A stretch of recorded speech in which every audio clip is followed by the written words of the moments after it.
Hello everyone, this video is regarding the final project presentation of our subject Network Architecture 1. Our project name is Implementation of Smart Home using Cisco Packet Tracer. We are 3 members of the group. The main theme of this project is to use modern IoT technology in order to make the home automate by using different IoT devices. The basic workflow of our project is the user can access all the IoT devices in the home using his smartphone using interface called a home gateway. And so all the sensors are used in order to manipulate the IoT devices according to the flexibility of the user. So this is the total architecture of our project. So the firstly, I've done the configuration part. Now I'll show it in terms of with the project itself. So firstly, I've configured the ISP router, which is responsible mm, to to get the internet for all the IoT devices, and the configuration part is updated in the slides.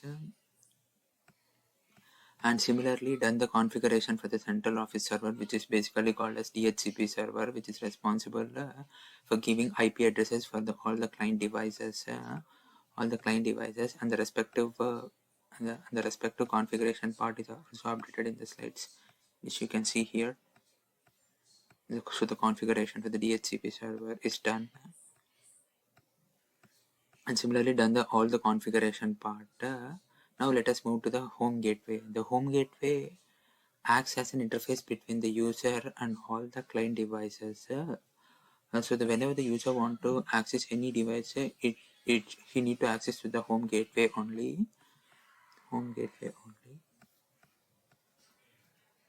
So this is all about home gateway.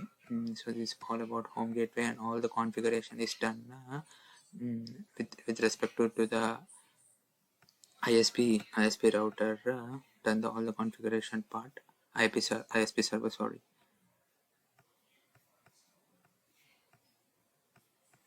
So basically we have created three small applications for the project. The first one is IoT devices in the living room. This is nothing but this one, the IoT device in the living room. In the living room, we create we use it for IoT devices like AC, fan, light, and the thermostat sensor. The user can operate this through his through an application called an IoT monitor application to his smartphone. So he can on and off the light through the application called IoT monitor. Similarly, he can on the fan and light. But what I have done is I wrote a small condition here, like whenever the temperature is greater than 2 degrees centigrade, the AC will be in the off stage and the fan will run on the AC greater than 2, then the AC will be in the on stage and the fan will be the off stage. Whenever the temperature is less than 2 degrees centigrade, then AC in the off stage and fan will run on the low stage. As you can see here, now the temperature is 1 degree centigrade, fan is running and the AC in the off stage. So whenever the temperature is increased to 2 degrees centigrade, it will be changed. Right now you can see here, within no time this will start working. And the second application is IoT devices in the garage. Here I used a smoke detector sensor. So whenever the carbon monoxide is released, the windows and garage door will be open first, and whenever the level is rise, then the fire sprinkler and siren will be run. So as you can see here,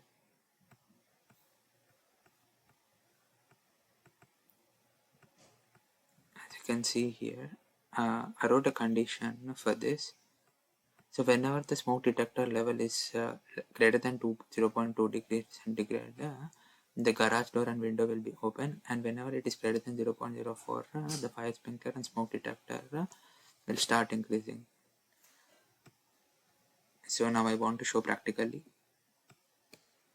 So first the garage door will be open and the fire sprinkler and siren will start working.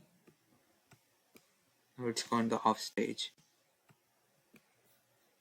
As you can see here. So this is about the IoT devices in the living room and the following picture. And this is the IoT devices in the garage which we discussed before.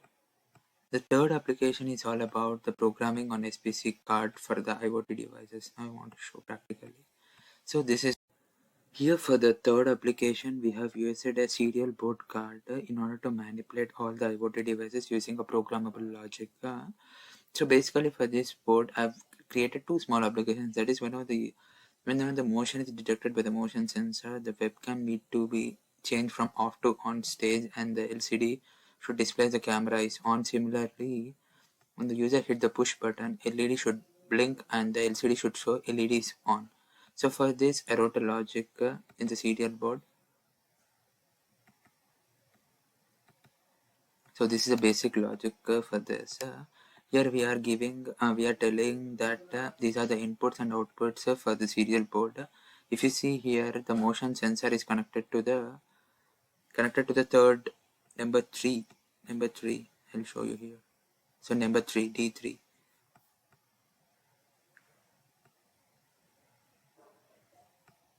D3. So 3 acts as an input and 4 and 5 acts as output.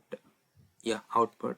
And similarly, the push button acts as an input which is connected to the second, and LED and LCD are the outputs for this. So whenever the motion is detected, the camera and the webcam should be high. That is nothing but in the on stage, and LCD should display the camera is on. Now I'll show you the output. So right now the webcam is on stage and it's showing the camera is on, and the output is also changed from 0 to 1, 0 to 3 as I given in the loop. Similarly, whenever the user hits the push button, it's the LED will blink and LCD will show the LED is on, as you can see here.